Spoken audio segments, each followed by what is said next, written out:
vous êtes sur RTL. RTL Matin, la face cachée de la Une. Et ce matin, Isabelle Choquet, chronique animalière ou comment éviter de passer à la casserole. Oui, je ne parle pas de cuisine, mais bien de sexe, Yves. On dit toujours faire l'amour comme des bêtes. Mais vous croyez vraiment que les Madame Animaux sont toujours prêtes pour la gaudriole? Non. Qu'elles rappliquent dès qu'un mâle leur fait de l'œil Non. au nom de la perpétuation de l'espèce? Non, pas du tout. Et les femelles ont même développé des stratégies assez élaborées pour repousser les avances. J'ai lu ça dans Science et Vie. Car la reproduction, ça ne va pas de soi. Les mâles ont intérêt à accumuler les partenaires pour avoir le plus de descendants possible.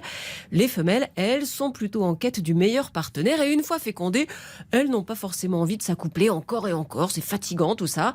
Pour obtenir ce qu'ils veulent, les mâles sont donc prêts à tout. Ils insistent comme des gros lourdingues. Allez, vas-y, genou. Attaque. Ça marche. Et quand la drague ne suffit pas, les mâles se font menaçants. Certains punissent la femelle qui refuse pour qu'elle ne recommence pas. D'autres séquestrent les demoiselles pour les séparer des autres mâles. Et ça peut aller jusqu'à la copulation forcée, le viol. Donc les mâles forment un gang pour encercler la femelle et l'obliger à s'accoupler. Alors c'est le cas chez les orang-outans et qui l'eût cru chez les gentils dauphins, qui sont pas si gentils que ça finalement. Les femelles fertiles sont donc en danger. Chez les babouins, elles sont 4 fois plus agressées que les autres et cela peut aller jusqu'à la mort, même si souvent les femelles harcelées finissent par céder. Mais avant de se rendre, elles résistent, les filles, et chacune sa technique. Les pieuvres, par exemple, misent sur le bombardement.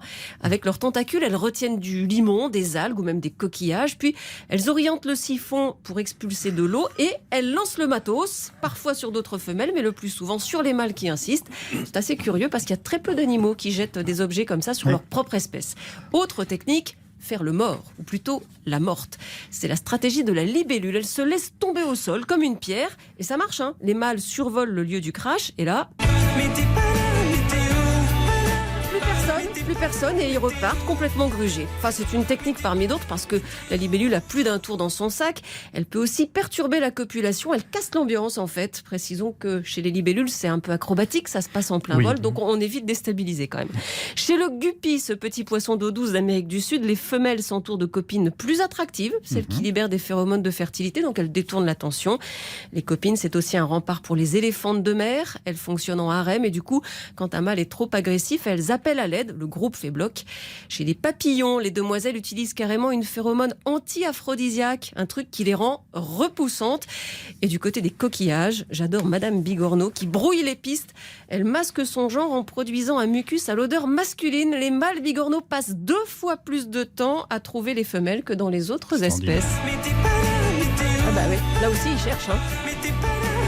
Alors voilà, à un moment ou à un autre dans cette chronique, vous avez peut-être pensé en fait c'est comme chez nous, les humains, ou alors nous sommes un peu des animaux.